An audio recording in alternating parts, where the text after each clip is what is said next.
1789 में फ्रांस की सड़कों पर खून की नदियां बहीं जब आम लोग अपने राजा और रानी के खिलाफ बगावत पर उतर आए। फ्रांसीसी क्रांति एक ऐसा तूफान जिसने न सिर्फ फ्रांस बल्कि पूरी दुनिया को बदल दिया। यह सिर्फ एक विद्रोह नहीं था, यह सदियों की गुलामी, भुखमरी और अन्याय के खिलाफ जनता का गुस्सा था। लेकिन आखिर ऐसा क्या हुआ कि फ्रांस के लोग अपने ही राजा लुई 16वें को गिलोटिन पर चढ़ा देने को तैयार हो गए? क्या यह सिर्फ रोटी की कमी थी या इसके पीछे कुछ और गहरा था? आइए इस खूनी और नाटकीय इतिहास में गोता लगाएं और जानें कि फ्रांसीसी क्रांति की असल सच्चाई क्या थी। फ्रांसीसी क्रांति की जड़ें 18वीं सदी के फ्रांस की सामाजिक, आर्थिक और राजनीतिक व्यवस्था में छिपी हैं। उस समय फ्रांस एक निरंकुश राजतंत्र था, जहां राजा लुई 16वां ईश्वर का प्रतिनिधि माना जाता था। समाज 3 वर्गों, एस्टेट्स में बंटा था। पहला वर्ग फर्स्ट एस्टेट था पादरी, जो चर्च के लोग थे। दूसरा वर्ग सेकंड एस्टेट था कुलीन वर्ग, जमींदार और सामंत। तीसरा वर्ग थर्ड एस्टेट था आम लोग, किसान, मजदूर और मध्यम वर्ग। पहला और दूसरा वर्ग, जो कुल आबादी का सिर्फ 2% थे, सारी संपत्ति और विशेषाधिकारों के मालिक थे। उन्हें कोई कर, टैक्स नहीं देना पड़ता था। तीसरा वर्ग, जो 98% था, सारे करों का बोझ उठाता था और गरीबी में जीता था। पहला और दूसरा वर्ग, जो कुल आबादी का सिर्फ 2% थे, सारी संपत्ति और विशेषाधिकारों के मालिक थे। उन्हें कोई कर, टैक्स नहीं देना पड़ता था। तीसरा वर्ग, जो 98% था, सारे करों का बोझ उठाता था और गरीबी में जीता था। आर्थिक संकट ने इस असमानता को और गहरा किया। 1770 के दशक तक फ्रांस की अर्थव्यवस्था डगमगा रही थी।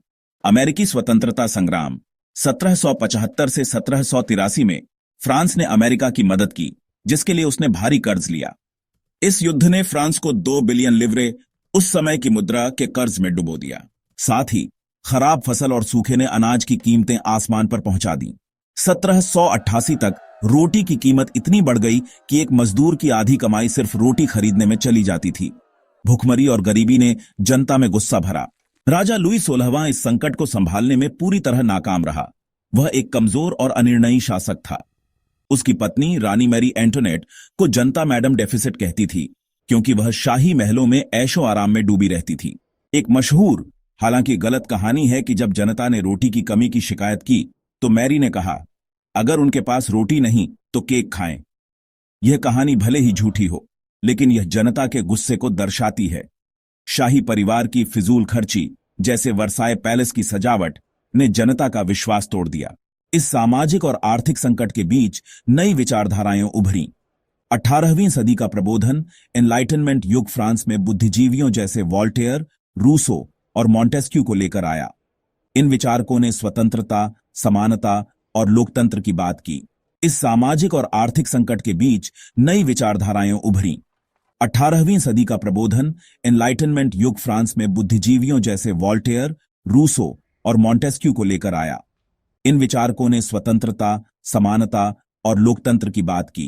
रूसो ने अपनी किताब दी सोशल कॉन्ट्रैक्ट में लिखा कि सरकार जनता की इच्छा पर आधारित होनी चाहिए, न कि राजा के दैवीय अधिकार पर।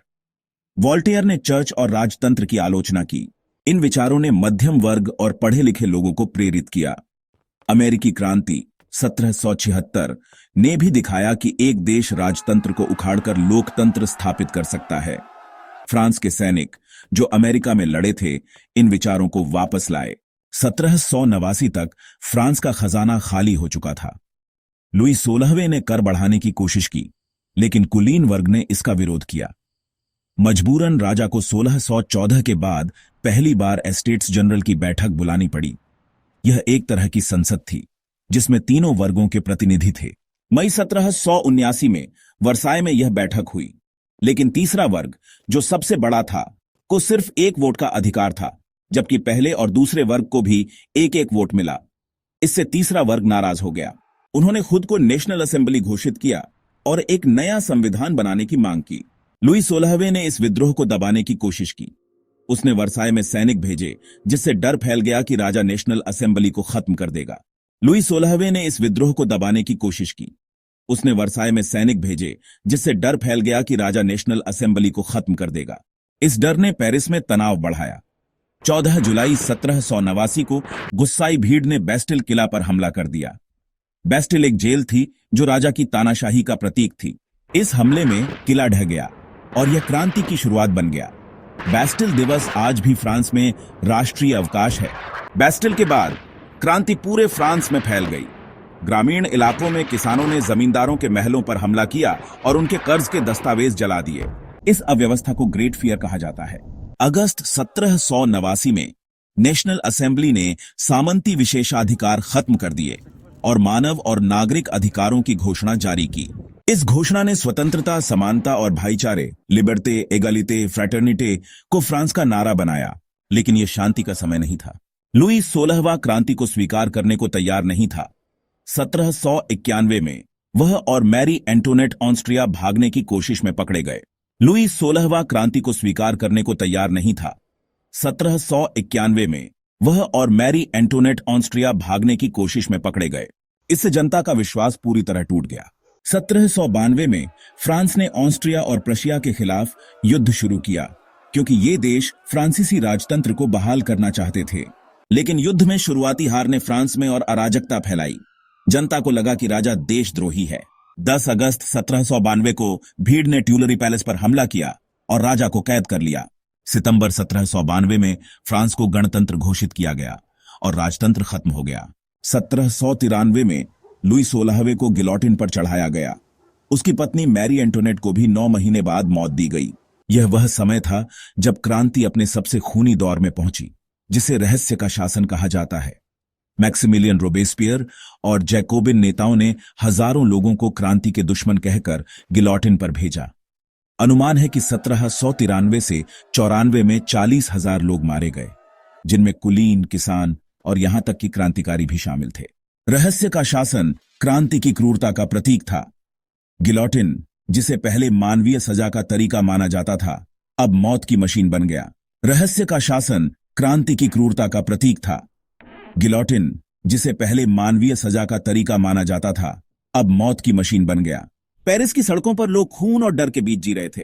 लेकिन यह दौर ज्यादा समय तक नहीं चला। 1794 में रोबेस्पियर को भी गिलोटिन पर भेजा गया और क्रांति का यह खूनी चरण खत्म हुआ। क्रांति के पीछे कई कारण थे। पहला था आर्थिक असमानता। तीसरा वर्ग, जो सारे कर देता था, गरीबी और भुखमरी में जी रहा था। दूसरा था राजा की अक्षमता। लुई 16वां न तो सुधार कर सका, न ही क्रांति को रोक सका। तीसरा था प्रबोधन के विचार, जिन्होंने लोगों को उनके अधिकारों के प्रति जागरूक किया। और चौथा था अमेरिकी क्रांति का प्रभाव, जिसने दिखाया कि राजतंत्र को उखाड़ना संभव है। क्रांति का प्रभाव सिर्फ फ्रांस तक सीमित नहीं था। इसने यूरोप और दुनिया में लोकतंत्र और स्वतंत्रता की लहर फैलाई। 1799 में नेपोलियन बोनापार्ट ने सत्ता हथिया ली और क्रांति के आदर्शों को यूरोप में फैलाया। हालांकि उसने खुद को सम्राट घोषित किया, लेकिन उसकी कानूनी व्यवस्था, नेपोलियन कोड, ने समानता और धर्मनिरपेक्षता को बढ़ावा दिया। क्रांति ने राजतंत्रों को हिलाकर रख दिया और आधुनिक राष्ट्र राज्य की नींव रखी। लेकिन क्रांति की कीमत भारी थी। लाखों लोग मारे गए और फ्रांस को स्थिरता के लिए दशकों लग गए। यह क्रांति हमें सिखाती है कि अन्याय और असमानता का गुस्सा कितना विनाशकारी हो सकता है। यह हमें यह भी दिखाती है कि स्वतंत्रता की राह आसान नहीं।